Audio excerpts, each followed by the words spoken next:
time for me to really explore more of Sydney, to do a lot more of stuff in my own city. Is it because I can't leave and I can't go anywhere else?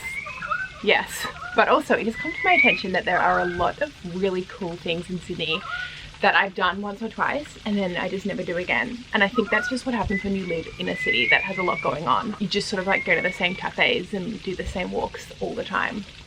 But I've been inspired by Dame and Dominique, who did an amazing video about things to do in Paris.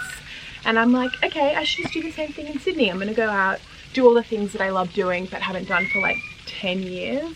So location number 1, I'm at Manly. So Manly isn't exactly somewhere that I don't go, but however, I always seem to just go to the main area of Manly. I go to the wharf, I go to the beach, but there's actually a really cool beach called Collins Flat Beach. You can only kind of get to it by walking trail. I personally prefer it to the main beach. It doesn't have waves, but it is just like really chill, flat harbour beach. It's so pretty. Usually there aren't that many people here, and you can probably hear there is a waterfall as well.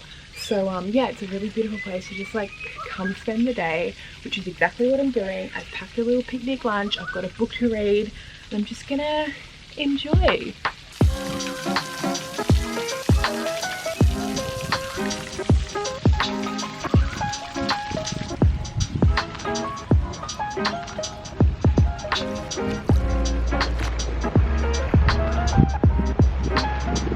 And while you're in Manly, I'm going to suggest the North Head Walk, which is a walk that I've never done before. I've never even heard of it before, but it goes from Shelley Beach. So you walk from Manly Beach around to Shelley Beach, which is another excellent beach. Then from Shelley Beach, you can kind of walk up into the headland sort of area, and there's these really beautiful old buildings that are like crumbling. You can go out to North Head and see really good views of the city. And then from there, you can continue your walk down to Collins Flat Beach, or you can walk back to Manly.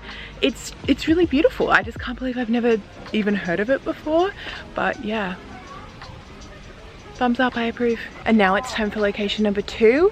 I'm off to see a beautiful sunset. All right, we've got some golden hour light going on here at Observatory Park, which is right in the city, right next to the Harbour Bridge, and this is one of the best places in the city to watch the sunset. And I have maybe been here once in my entire life, in my entire 28 years of living in Sydney, and I've been missing out on this. Like, you can't even see that because of the exposure, but like, it's so pretty and I just never come here, so here I am enjoying it. And here's Geordie. Hi. Enjoying it with me. That's very orange.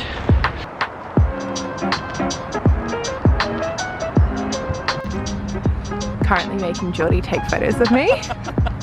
Gotta get that golden hour glow. Yeah. Fuck you, cranes.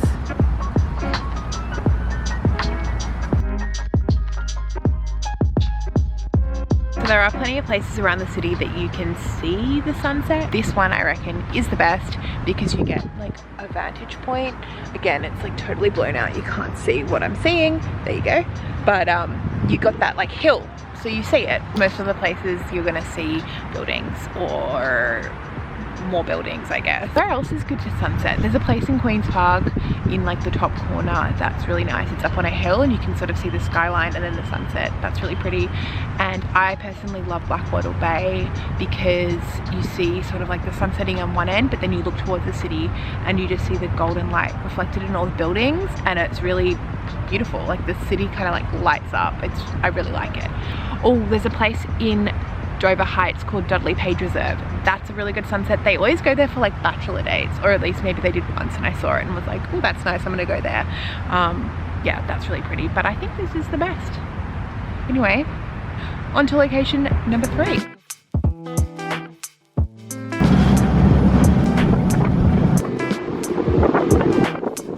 Thank you.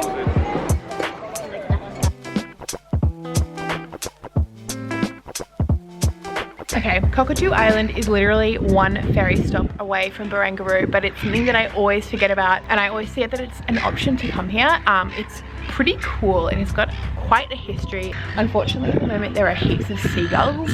You can probably hear them, and they're all roosting, so they're all laying eggs, and then they're all just like squawking. Every time you walk past one of them, they're just like, ah, leave me alone. So that's really annoying because I hate birds. But at one point it was like a jail for convicts, at one point it was a school, and then it was turned into a shipyard for repairing ships. Like, it's got a lot of things going on, and you can tell because there are so many different types of buildings. There are these old sandstone buildings that used to be prison cells, and then there are ginormous warehouses with cranes and ship repair stuff. I don't know, but it's a very cool place. They do a lot of cool events and cool art installations here. At the moment, Biennale is on, which is on every single year.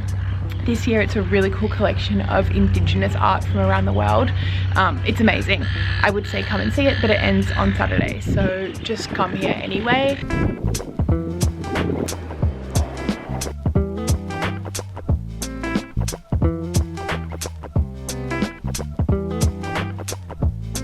It's such a cool place for an art show because there's so many different spaces, and I'm used to just seeing art in boring galleries on white walls, but here it's in warehouses and it's in old convict buildings, and it's just such a cool new way to experience art, I guess.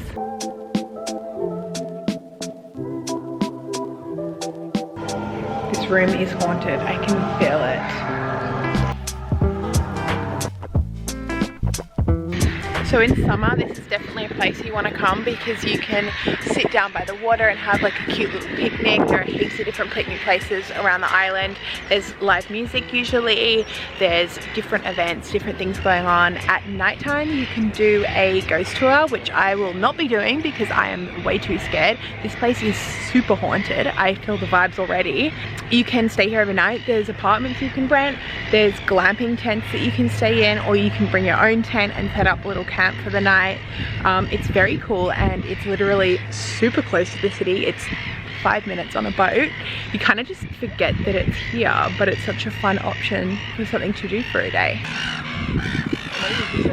Alright, last but very definitely not least, let's go get some dinner. So I am on my way to a place called Spice Alley, which is so good, but I literally always forget about it. Like, I haven't been there in like 2 years. So Spice Alley is right near Central. It's in Central Park. It's sort of like a bunch of different Asian food places all in one little area. It's really nice. Like, it's got cool decor, and it's BYO, and the food's really good, and it's not that expensive. So going there right now. Woo!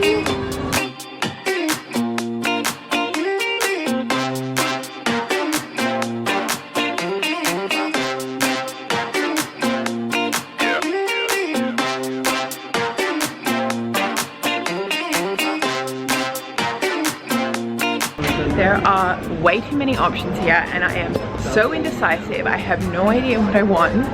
I'm thinking Indonesian, but then Thai looks good, Japanese looks good, the Chinese looks good. Like, it all looks so good. I don't know what to do. Okay, so Geordie used to live up above here, and he says that this is one of the best, so I'm thinking maybe I'll get that. I don't know what it is, but it looks good, and Jim says it's famous. It's delicious. Straight up delicious. Okay. The lighting is not it. Okay, we're waiting for our food now. I'm excited. Oh my god, is that my meal? 83. My food is ready. Yep, and 82. Yay. Thank you. Oh my gosh, yum.